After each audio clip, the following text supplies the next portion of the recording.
How better to start this symposium than to start at the beginning?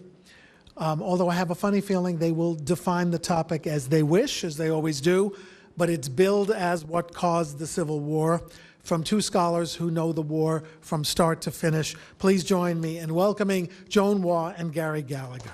Gary and I were delighted when Harold Holzer asked us to participate in this year's Lincoln Forum.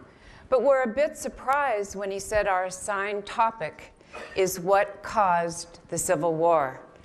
We have only 30 or 40 minutes to cover ground that has inspired a huge literature, so we've decided to keep you 30 hours.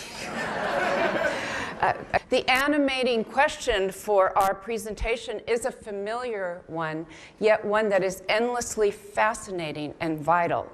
Was the Civil War an irrepressible conflict? To answer this question, what ensues is,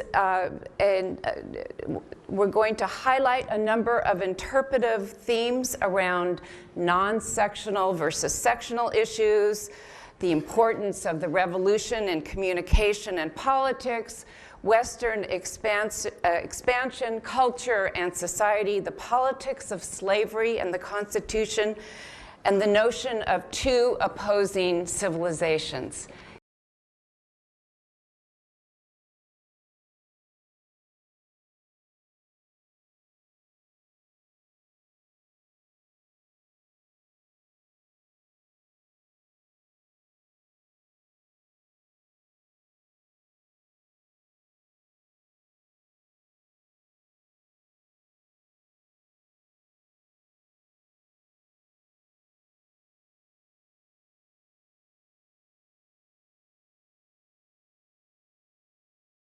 Political debates intensified in heat and anger regarding the question of slavery's expansion into the federal territories.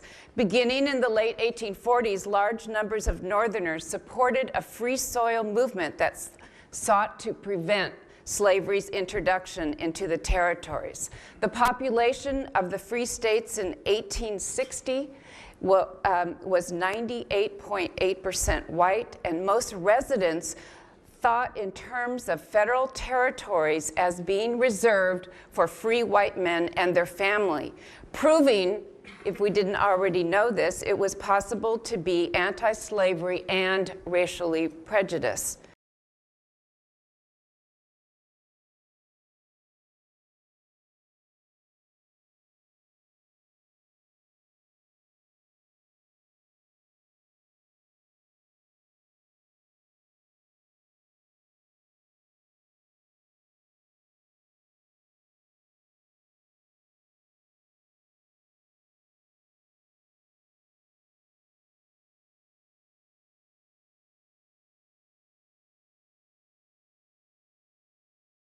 Northern and southern states indisputably developed in divergent ways that can be traced to the institution of slavery. We had a dual system of property rights in this country, free labor and slave labor, and out of that dual system came legal and political and cultural ramifications.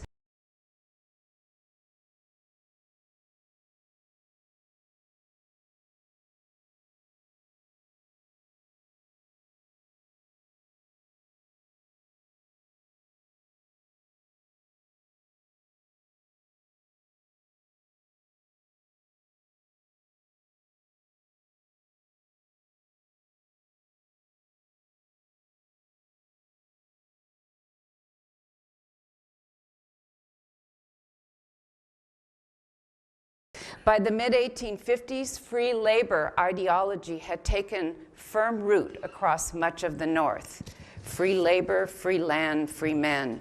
Abraham Lincoln seized on these ideas, depicting himself as an example of how a poor man could rise. And he painted a picture of glorious capitalist development. The prudent, penniless beginner in the world, Lincoln claimed, labors for wages. A wow. But he saves a surplus with which to buy tools or land for himself, then labors on his own account, another wow, and at length hires another new beginner to help him.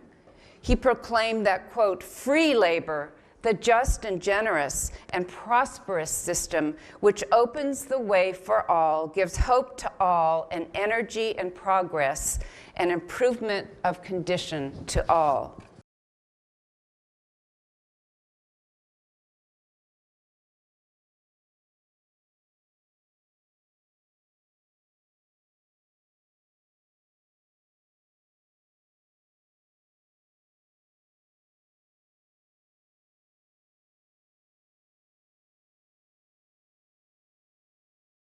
Now, of course, Northerners were morally implicated in the system of slavery.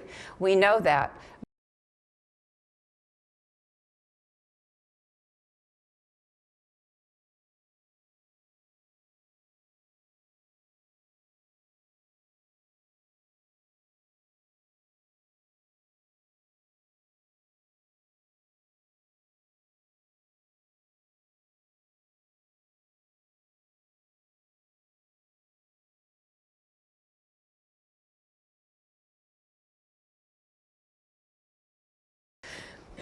For white residents of the slaveholding states, slavery served not only as a form of labor control, but also as the key to the South's social order. This is a very colorful slide that almost, I think everyone, even in the back, can see. And it's the white class structure. Only about 1/3 of white Southern families owned slaves, and most of those held fewer than 5. But all white Southerners had a stake in the system of slavery because as white people, they belonged to the region's controlling class. White Southerners, regardless of economic status, were made equal by the fact of black slavery.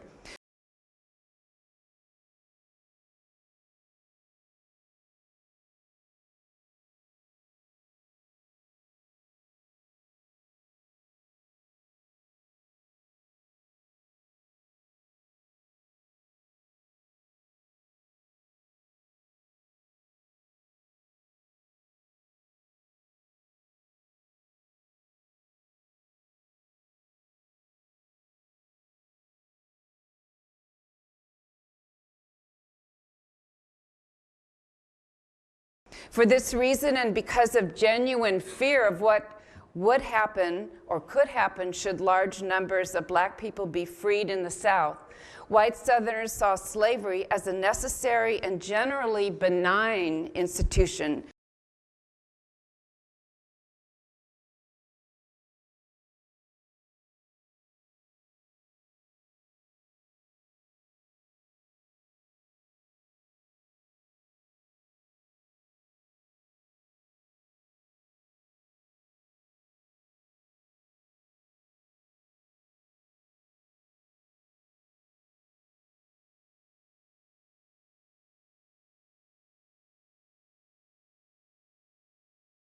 In early 1861, a group of Upper South Unionists and Northern leaders who hoped to arrest and reverse the secessionist frenzy in the Deep South proposed a 13th Amendment.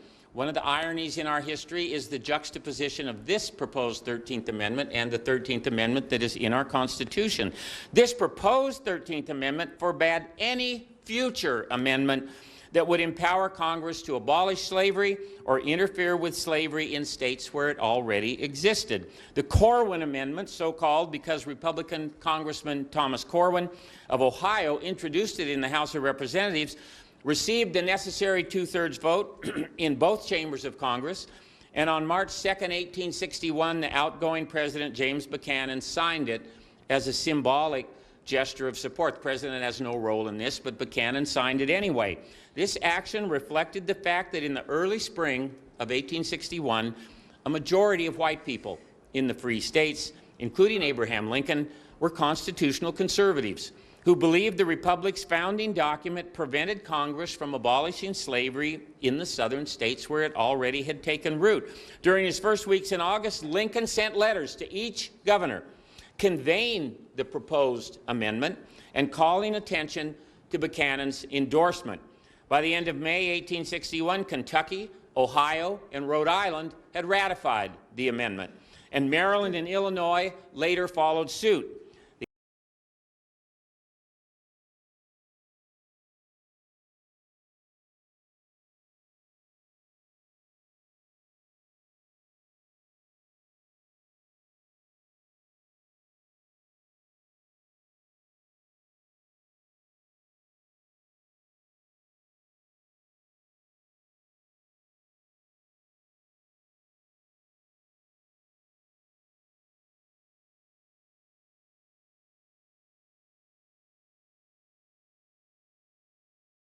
Violence proved to be the final factor in a 6-month drama that illuminates how contingency figured in the outbreak of war. Shortly after Lincoln's inauguration, events reached a climax at Fort Sumter in Charleston Harbor. Lincoln claimed Sumter as U.S. property, while Confederates countered that it lay on South Carolina soil and thus belonged to their new nation.